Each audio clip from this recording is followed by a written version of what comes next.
эфире, значит, по вопросам, связанным с оценкой той санитарно-эпидемиологической ситуации и отчету за сутки работы оперативного штаба по нераспространению, по недопущению завоза и распространению на территории новой коронавирусной инфекции Республики Саха-Якутия.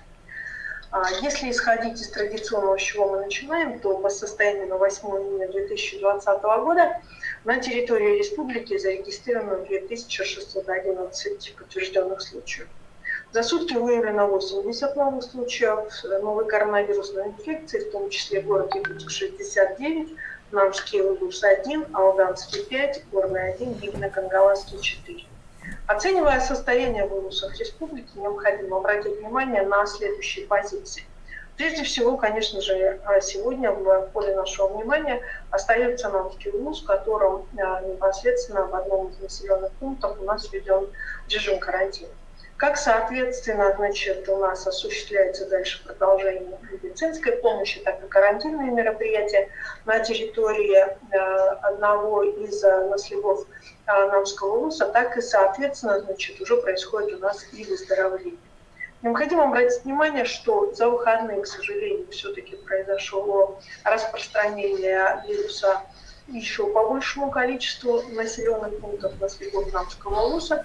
И, соответственно, на оперативно в течение 3 суток вместе с местным штабом, улусным штабом, главой муниципального образования, руководителем оперативного штаба Юрием Акентьевичем, значит, Слепцовым проводилась работа по тому, чтобы непосредственно разделить потоки людей между соответствующими муниципальными образованиями. Как правило, в само село Намцы люди приезжают для того, чтобы решить свои насущные проблемы именно летних месяцев, и поэтому принято решение, соответственно, значит, все-таки организовать выездную торговлю, чтобы у нас непосредственно предприниматели проехали по деревням для того, чтобы люди не ездили за каждым гвоздем в Намцы. Соответствующая работа была проведена вместе и с работой по дезинфекции. Что касается Видно-Кангаласского Улуса, то, в общем, у нас появилась определенная надежда, что все-таки вот эти вот контакты, которые новые появились, они все-таки, значит, мы заканчиваем, локализуем там очаг. К сожалению, он тоже растянулся по ряду, значит, непосредственно сел и населенных пунктов наследов Видно-Кангаласского Улуса. Конечно, для лета, для начала лета, тогда, когда у нас непосредственно только начинается сам, в том числе и сельскохозяйственный сезон, это достаточно сложная ситуация, но, тем не менее, мы с ней справляемся совместными усилиями. Также на уровне Видно-Кангаласского штаба и республиканского штаба принимается ряд организационных мер. Значит, ну, я обращаю внимание, что мы продолжаем в том числе лечить в центральной районной больнице Видно-Кангаласской и также, соответственно, расширив койки, оказываем услуги инфекционного стационара и в помещении одного из наших образовательных учреждений. Что касается Алданского района, то это происходит группировка очага, который возник от контактов, возникших непосредственно на одном из месторождений. Мы тоже надеемся, что, в принципе, с учетом того, что 9 групп контрольные находились в провизорном отделении, вовремя все-таки смогли эти контакты остановить.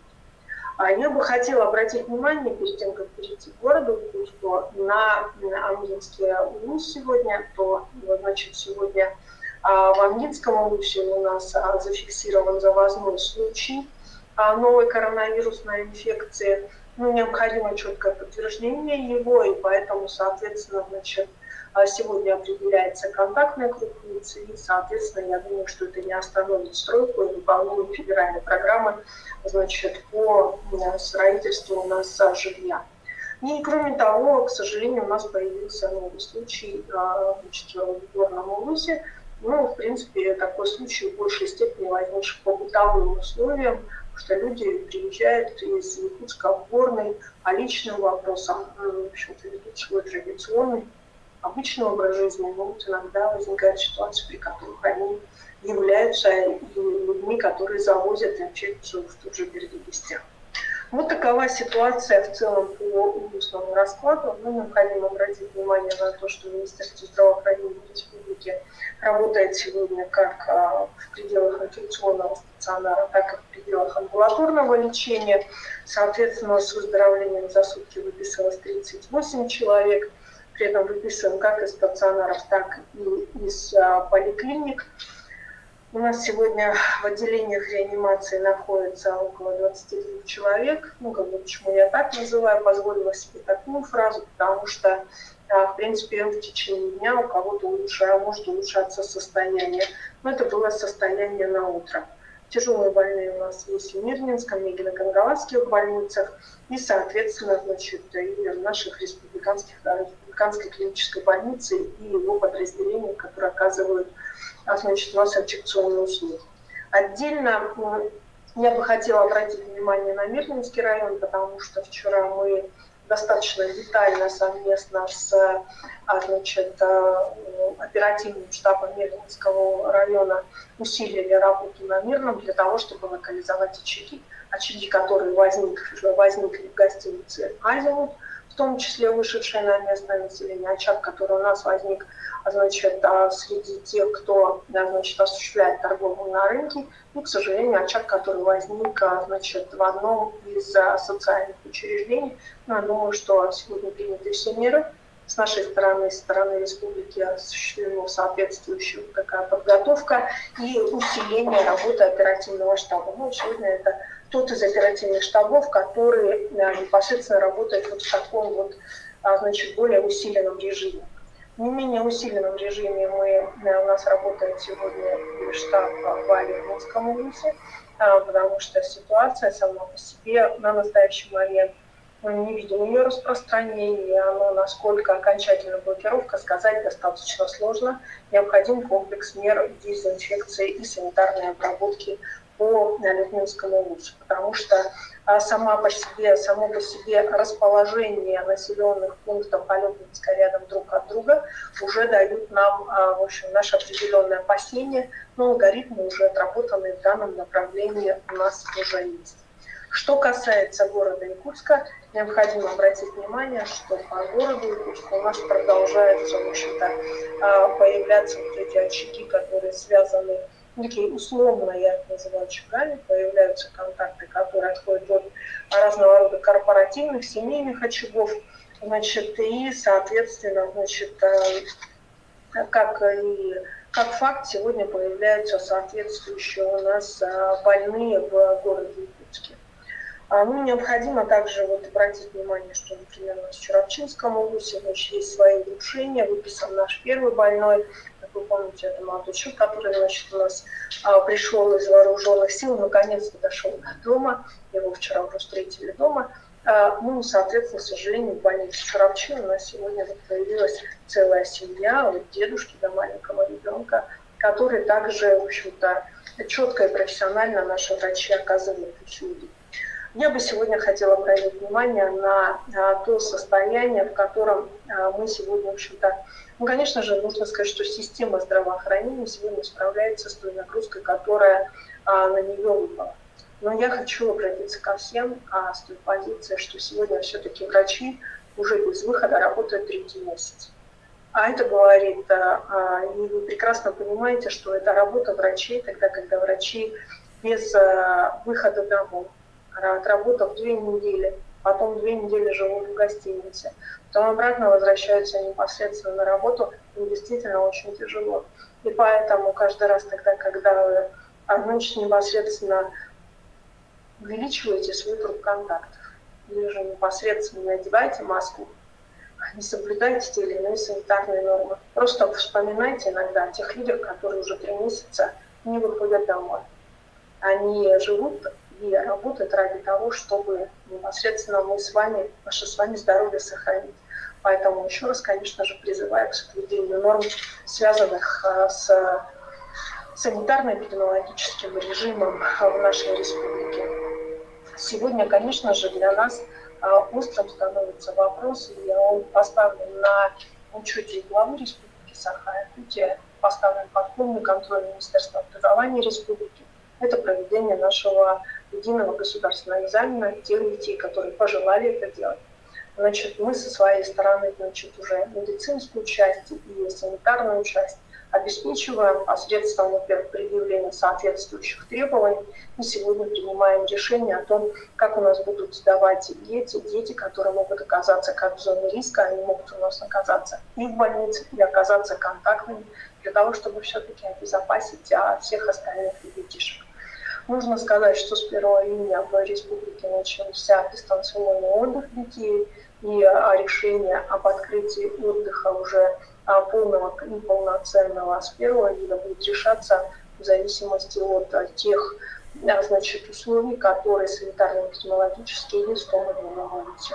Конечно же, очень важно понимать, что сейчас наступает лето, и нам, конечно, всем хочется на улицу. И вот здесь соблюдение санитарных норм должно быть достаточно жестким и строгим.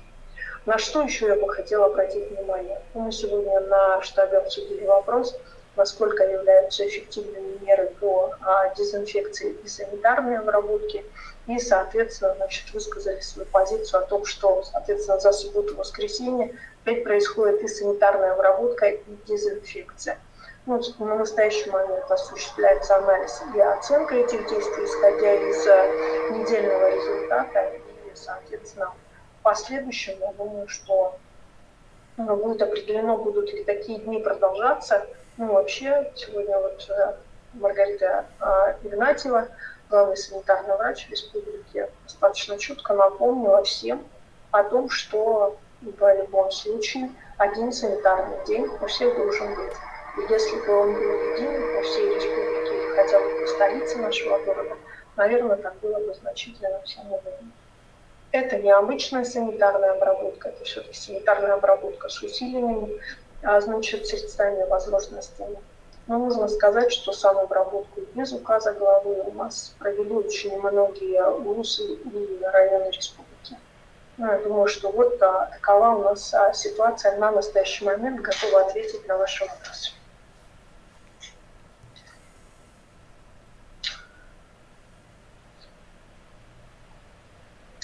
Николай Борисов меня спрашивает.